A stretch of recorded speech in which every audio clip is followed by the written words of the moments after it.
Microsoft word video টিউটোরিয়ালের এই পর্বে আমরা হোম ট্যাবের প্যারাগ্রাফ সেকশনের বিভিন্ন অপশনগুলো নিয়ে আলোচনা করব। অপশনগুলোর নাম এখানে লিস্ট আকারে লেখা আছে। এই প্যারাগ্রাফ সেকশনের প্রথম অপশনটির নাম বুলেটস। এই অপশনটি ব্যবহার করে আমরা একটি লিস্টকে বুলেট লিস্টে পরিণত করতে পারি। যেমন এই যে লিস্টটা আছে, এই লিস্টটাকে আমি প্রথমে সিলেক্ট করলাম। সিলেক্ট করার পরে আমরা যদি এই বুলেট অপশানে গিয়ে মাউসের লেফট বাটন প্রেস করি তাহলে এরকম একটা লিস্ট তৈরি হয়ে যাবে। তার মানে লিস্টের বাম পাশে একটি আইকন যুক্ত হবে। এই বুলেটস অপশানের ডাউন অ্যারো বাটনে যদি আমরা ক্লিক করি তাহলে এখানে আরও অনেকগুলো আইকন এখানে আমরা দেখতে পাবো। যে আইকনের উপরে আমরা মাউসের লেফট বাটন প্রেস করব সে অনুসারে এখানের এই আইকনটিও চেঞ্জ হয়ে যাবে, ঠিক এইভাবে। এখন এই লিস্টের মাঝখানে বা শেষে যদি আমরা কোনো একটি ডাটা ইনপুট করতে চাই তাহলে আমরা ধরুন এই দুইটা তথ্যের মাঝখানে একটি তথ্য যোগ করতে চাই। সেজন্য আমরা প্রথমে যে তথ্যটি আছে এর শেষে গিয়ে মাউসের লেফট বাটন প্রেস করব, তারপরে কিবোর্ড থেকে এন্টার প্রেস করব। তাহলে অন্য একটি তথ্য ইনপুট করার জন্য আমাদের এখানে জায়গা তৈরি হয়ে যাবে। এছাড়াও এই লিস্টটিকে যদি আমরা আরও বেশি বড় করতে চাই বা এই লিস্টের মধ্যে যদি আমরা অন্য কোনো তথ্য যোগ করতে চাই তাহলে আমরা শেষে এই যে তথ্যটি আছে এই তথ্যটির শেষে গিয়ে আমরা মাউসের লেফট বাটন প্রেস করব, তারপরে কিবোর্ড থেকে এন্টার প্রেস করব। তাহলে আমাদের নতুন আরেকটি তথ্য ইনপুট করার জন্য প্লেস তৈরি হয়ে যাবে। এর পাশের অপশনটির নাম নাম্বারিং। এই অপশনটিও আমরা এই টেক্সটটাকেই আবার একটু কপি করে নেই। কপি করে আমরা নিচে গিয়ে পেস্ট করে দিলাম এবং এখানে আরেকটি অপশন আছে, সেটি হলো যদি এরকম লিস্ট থাকা অবস্থায় আমরা যদি এই লিস্টটাকে আগের অবস্থায় নিয়ে আসতে চাই বা পূর্বের অবস্থায় নিয়ে আসতে চাই তাহলে আমরা এই লিস্টটাকে সিলেক্ট করব। করার পরে এই যে বুলেটস অপশন আছে এখান থেকে ডাউন অ্যারো বাটনে যাওয়ার পরে আমরা এই যে এখানে নান আছে নানটা সিলেক্ট করে দিব। তাহলে আমাদের এখান থেকে যে লিস্টটা বুলেটস যে লিস্টটা ছিল বা আইকনগুলো ছিল সেটা চলে যাবে।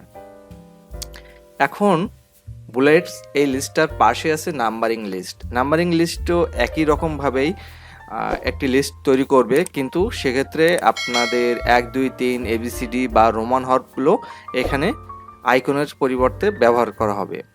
আমরা এই লিস্টটাকে সিলেক্ট করলাম, করার পরে এখান থেকে নাম্বারিং যে অপশানটি আছে এখানে আমরা মাউসের লেফট বাটন প্রেস করলাম, তাহলে দেখুন আমাদের একটা সুন্দর সিরিয়াল হয়ে গেল। বুলেটস লিস্টের মতোই এখানেও আমরা তথ্য ইনপুট করতে চাইলে যে তথ্যটির পরে গিয়ে আমরা আরেকটি তথ্য ইনপুট করতে চাই তার শেষে গিয়ে মাউসের লেফট বাটন প্রেস করব, তারপরে কিবোর্ড থেকে এন্টার প্রেস করব। তাহলে আমাদের সেখানে তথ্যটি ইনপুট করতে পারবো বা জায়গা তৈরি হয়ে যাবে। এর শেষেও যদি আমরা বা এই লিস্টটাকে যদি আমরা আরও বেশি বড় করতে চাই তাহলেও আমরা এই লিস্টের শেষে গিয়ে মাউসের লেফট বাটন প্রেস করব, তারপরে এন্টার প্রেস করব। তাহলে আমাদের লিস্টটা কন্টিনিউ করতে পারবো বা বড় করতে পারবো। এই লিস্টটাকে চাইলে আমরা এই ডাউন অ্যারো বাটনে ক্লিক করার পরে এখানে আরও অনেকগুলো ডিজাইন আছে, সেই ডিজাইন অনুসারে পরিবর্তন করতে পারি। যেমন আমরা লিস্টটাকে একটু নিচের দিকে নিয়ে আসলাম। এখন দেখুন এখানে পরিবর্তনগুলো কেমন হয়, ডিজাইনগুলো। এখানে ডট ছিল, এখানে ডট নাই, তারপরে আবার ডট, এখানে ব্র্যাকেট কার্ল ব্র্যাকেট দেওয়া আছে, রোমান হরফ, ABCD capital letter, ABCD small letter, বিভিন্ন ধরনের অপশানগুলো এখানে দেয়া আছে। এখান থেকে আপনারা যে অপশানটায় আপনাদের পছন্দ হবে সেই অপশানটিতে আপনারা ক্লিক করবেন। ক্লিক করলে সেটা সিলেক্ট হয়ে যাবে। এর পরের অপশানটির নাম মাল্টি লিস্ট বা multi level list. Multi level লিস্টের মাধ্যমে ধরুন এই যে লিস্টটি আছে এই লিস্টটির মাঝখানে এই লিস্টটির মধ্যে এই যে অপশানগুলো আছে এই অপশানগুলোরও আরও কিছু ক্যাটাগরি থাকতে পারে এবং সেই ক্যাটাগরিগুলোকেও আমরা চাইলে নতুনভাবে একটি লিস্টের মাধ্যমে সাব লিস্ট তৈরি করতে পারি। সেটা কীভাবে দেখুন, এখানে দেখুন আমি যখনই কপি করে নিয়ে পেস্ট করলাম আলাদা একটা আলাদা একটা লিস্ট হিসেবে, কিন্তু এখানে 1 2 3 থেকে 12 পর্যন্ত শেষ হলো এবং এখানে কিন্তু 13 থেকে শুরু হলো। তো এই লিস্টটাকে আমি আবার যদি নতুনভাবে শুরু করতে চাই তাহলে এই লিস্টটাকে আমরা সিলেক্ট করলাম। সিলেক্ট করার পরে এখানে ডাউন অ্যারো বাটনে গেলাম, নাম্বারিং অপশনে এখান থেকে 1 2 3 দিয়ে দিলাম। তাহলে আমাদের লিস্টটা কিন্তু আবার নতুনভাবে শুরু হয়ে গেল 1 2 3। তো যদি কারো কখনো অসুবিধা হয় এটা আপনারা এইভাবে করলে সমাধানটা পেয়ে যাবেন। এখন আমরা মাল্টিলেভেল লিস্টটা নিয়ে আলোচনা করি। মাল্টিলেভেল লিস্টের ক্ষেত্রে আমরা এখানে কিছু অপশন যোগ করি। এখানে এটা আমরা এইভাবে করি।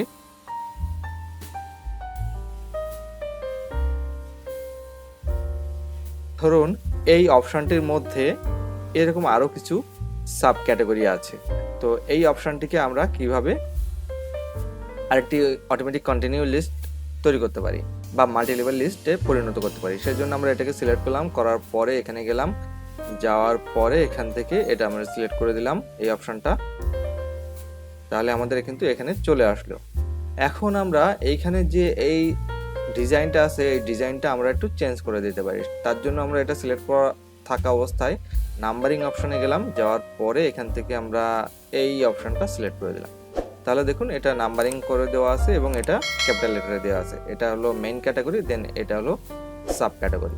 পরের দুইটা অপশনের নাম ইনক্রিজ ইনডেন্ট এবং ডিক্রিজ ইনডেন্ট। এই দুইটা অপশন ব্যবহার করে আমরা কোনো একটি প্যারাগ্রাফকে ডাইনে বা বামে সরাতে পারবো। যেমন প্রথমে আমরা এই প্যারাগ্রাফটিকে সিলেক্ট করলাম, তারপরে ইনক্রিজ ইনডেন্ট এই অপশনটির উপরে মাউসের লেফট বাটন প্রেস করলাম। তাহলে দেখুন আমাদের প্যারাগ্রাফটি বাম পাশের মার্জিন থেকে সরে যাচ্ছে এবং ডান পাশের মার্জিন বরাবর যেতে থাকবে। এবং ডিক্রিজ ইনডেন্ট এই অপশনটি যদি আমরা ব্যবহার করি তাহলে প্যারাগ্রাফটি আবার বাম পাশের মার্জিন বরাবর যেতে থাকবে। এই অপশন দুটি ব্যবহার করে আমরা এইভাবে কোনো একটি প্যারাগ্রাফকে ডাইনে বা বামে নিয়ে যেতে পারবো। সাধারণত বইয়ের মধ্যে কখনো কোটেশন করার জন্য আমরা এরকমভাবে এই দুইটি অপশন ব্যবহার করতে পারি বা বিভিন্ন ধরনের ক্যাটাগরি ডিজাইনের জন্য আমরা এই অপশন দুটি ব্যবহার করতে পারি। এর পরের অপশনটি শর্টিং। এই অপশনটি ব্যবহার করে আমরা কোনো একটি লিস্টকে বর্ণ অনুযায়ী সাজাতে পারি। এর জন্য আমরা এই লিস্টটাকেই আবার কপি করে নিলাম, কপি করে নিয়ে একেবারে শেষে গিয়ে পেস্ট করি। পেস্ট করার পরে আমরা এটার নাম্বারিং অপশনটা তুলে দেই। তুলে দেওয়ার পরে এটা আমাদের এখন এটি নর্মাল লিস্টে পরিণত হলো। এখন এটাকে আমরা বর্ণ অনুযায়ী সাজাবো। এর জন্য আমরা প্রথমে এই টেক্সটটাকে সিলেক্ট করে নিব, নেওয়ার পরে শর্ট এই অপশনটাতে যাওয়ার পরে মাউসের লেফট বাটন প্রেস করব। করার পরে এরকম একটা উইন্ডো ক্রিয়েট হবে। এখানে দুইটা অপশন আছে, অ্যাসেন্ডিং এবং ডিসেন্ডিং। অপশনটি ব্যবহার করা হলে এ বর্ণ থেকে শুরু করে ইংরেজি এ বর্ণ থেকে শুরু করে জেড বর্ণ পর্যন্ত সাজবে, এবং ডিসেন্ডিং এই অপশনটি ব্যবহার করা হলে জেড বর্ণ থেকে শুরু হবে এবং এ বর্ণতে গিয়ে শেষ হবে।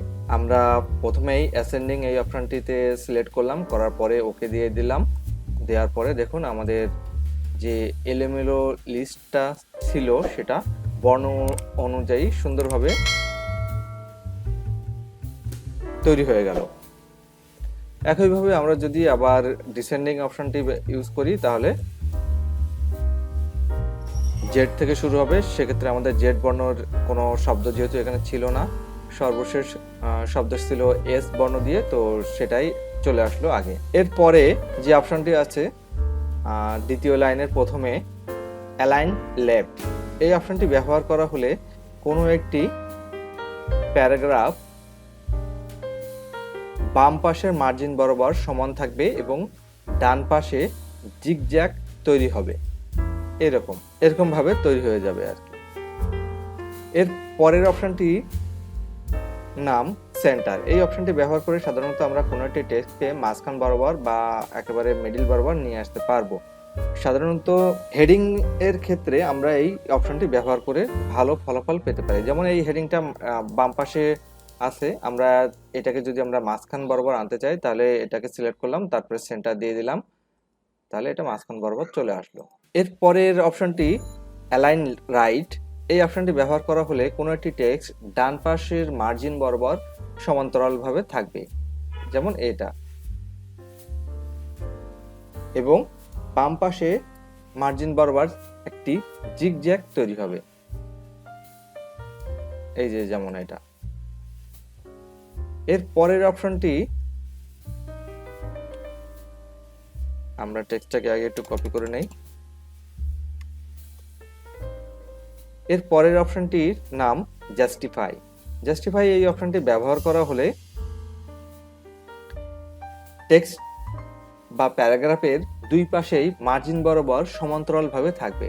আমরা এটা এখন অ্যালাইন রাইট অপশনে আছে, আমরা এটাকে জাস্টিফাই করে দিলাম। এখন দেখুন দুই পাশে সমান্তরালভাবে আছে। এর পরের অপশনটির নাম লাইন এবং প্যারাগ্রাফ স্পেসিং। এই অপশনটি ব্যবহার করে আমরা কোনো একটি প্যারাগ্রাফের মধ্যে যে লাইনগুলো আছে তাদের মধ্যে দূরত্ব কতটুকু হবে বা স্পেস কতটুকু থাকবে সেটা আমরা নির্ধারণ করে দিতে পারি। যেমন আমরা এই অপশনটি দেখানোর জন্য আমরা এই প্যারাগ্রাফটিকে প্রথমে সিলেক্ট করে নিলাম, নেওয়ার পরে আমরা এই যে লাইন এবং প্যারাগ্রাফ স্পেসিং এই অপশনটি আছে ডাউন অ্যারো বাটনে ক্লিক করলাম। করার পরে এখানে বেশ কিছু অপশন এখানে দেখা যাচ্ছে, আমরা বা অপশন বা সাইজ দেখা যাচ্ছে। যে সাইজের উপরে আমরা মাউসের কার্সরটি নিয়ে যাব সে অনুসারে আমাদের লাইনের মধ্যে স্পেসগুলো তৈরি হবে। আমরা এটা দিয়ে দিলাম, দেওয়ার পরে দেখুন আগে ছিল এমন আর এখন এরকম লাইন স্পেসটা কতটা বৃদ্ধি পেল। এরপরে আরেকটা অপশন আছে, সেটি হলো শেডিং। এই অপশনটি ব্যবহার করে আমরা কোনো একটি প্যারাগ্রাফের ব্যাকগ্রাউন্ডে এটি শেডিং বা একটা কালার দিয়ে দিতে পারি। যেমন এটা আমরা সিলেক্ট করলাম, করার পরে এখানে যে অপশনটি আছে এই অপশন থেকে আমরা যে কোনো একটি কালার সিলেক্ট করে দিলাম। দেওয়ার পরে প্যারাগ্রাফটির ব্যাকগ্রাউন্ডে একটি কালার তৈরি হয়ে গেল। কোনো কারণে যদি আপনাদের কালার করা থাকে আগের থেকে, বা আপনারা একবার কালার করার পরে যদি আপনি আবার যদি কালারটা তুলে দিতে চান, সেক্ষেত্রে আপনি যতটুকু অংশ আপনাদের কালার করা আছে ওই অংশটুকু সিলেক্ট করবেন। করার পরে এখান থেকে শেডিং অপশন থেকে ডাউন অ্যারো বাটনে ক্লিক করবেন। করার পরে নো কালার এই অপশনটি সিলেক্ট করে দিলেই আপনাদের কালারটা চলে যাবে। ধন্যবাদ সবাইকে। ভিডিওটি দেখে ভালো লাগলে শেয়ার, কমেন্টস এবং সাবস্ক্রাইব করতে ভুলবেন না।